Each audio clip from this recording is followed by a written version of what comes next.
বেশ কিছু নিরীহ নিরপরাধ বিডিআর সদস্যদেরকেও কিন্তু অযথা দীর্ঘদিন ধরে কারাগারে রাখা হয়েছে। তাদের কয়েকজন মুক্তি পেয়েছে, এখনও অনেকে মুক্তি পায়নি। যারা 2009 সালের 25 এবং 26শে ফেব্রুয়ারি কথিত বিডিআর বিদ্রোহের নামে যে সমস্ত সেনা অফিসারকে পরিকল্পিতভাবে হত্যা করা হয়েছে, তাদের আত্মার মাগফিরাত কামনা করি।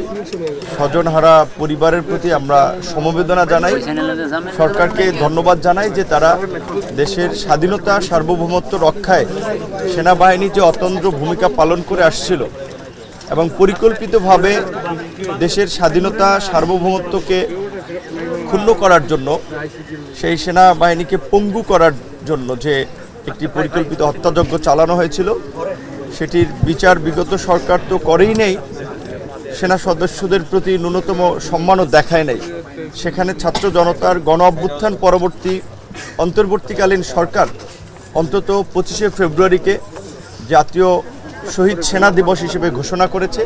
এজন্য আমরা অন্তর্বর্তীকালীন সরকারকে ধন্যবাদ জানাই। একই সাথে আমরা মনে করি যে বাংলাদেশের ভবিষ্যতের জন্য স্বাধীনতা সার্বভৌমত্বের প্রশ্নে এই পিলখানা হত্যাকাণ্ডের একটি সুষ্ঠু, নিরপেক্ষ ও বিশ্বাসযোগ্য তদন্ত হওয়া দরকার এবং এর পেছনে যেসব কুশীলবরা জড়িত সেটা জাতির সামনে উন্মোচন করা দরকার। আমরা মনে করি এই ঘটনা শুধু দেশের অভ্যন্তরীণভাবেই ঘটেছে এবং অভ্যন্তরীণ শক্তি জড়িত সেটা নয়, এর সাথে বহিঃশক্তি জড়িত। তার দৃশ্যায়ন এবং বিভিন্ন ঘটনা আমরা 2009 সাল পরবর্তী সময় দেখেছি।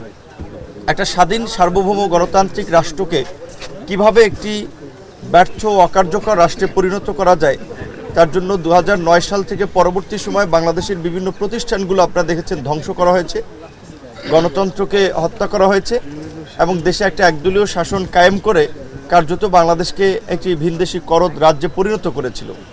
তো এটা বোঝাই যাচ্ছে যে এটা 2009 সাল থেকে যে ঘটনাগুলো চলে আসছিল তার সাথে একটা নেক্সাস।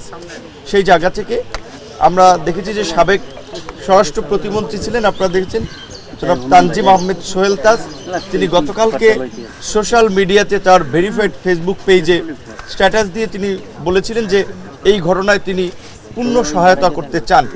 এটি আমি মনে করি এই সময়ের এই তদন্তের জন্য এবং জাতির সামনে সত্য উন্মোচন করার জন্য একটি সহায়ক ভূমিকা হতে পারে, যেহেতু তার এতদিন পরে তিনি হলেও মুখ খুলেছেন, কারণ তিনি ওই সময় ষষ্ঠ প্রতিমন্ত্রীর জায়গায় ছিলেন। তিনি নিশ্চয়ই এই ঘটনার অনেক কিছু জানেন এবং এই ঘটনার সাথে কিংবা এই ঘটনাকে আড়াল করার জন্য, ধামাচাপা দেওয়ার জন্য, বিশেষ করে আপনারা জানেন যে বেশ কিছু নিরীহ নিরপরাধ বিডিআর সদস্যদেরকেও কিন্তু অযথা দীর্ঘদিন ধরে কারাগারে রাখা হয়েছে। তাদের কয়েকজন মুক্তি পেয়েছে, এখনও অনেকে মুক্তি পায়নি।